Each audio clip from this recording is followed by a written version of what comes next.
В Айрат-арене прошло чествование наших параспортсменов Дантеса Абушаева и Ачира Басхамджиева. Накануне ребята вернулись с соревнований. В Раменском Московской области прошло первенство России по плаванию спорта слепых.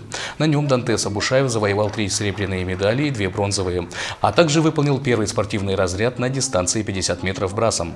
Ачир же принимал участие в Кубке России по боче среди спортсменов с поражением опорно-двигательного аппарата в Алексине Тульской области.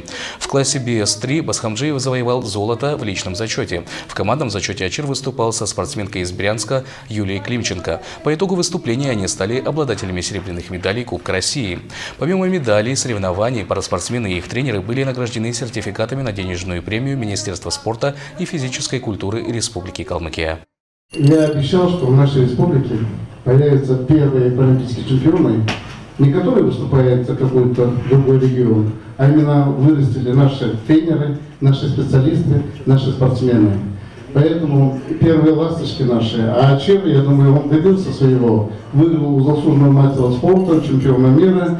Я думаю, что это награда всех, не только тренеров, но и, значит, коллектива адаптивного центра, ну и, естественно, мамы, которые в это знойное лето каждый день проходили в спортивный зал, тренировались и достигли этих самых высоких результатов.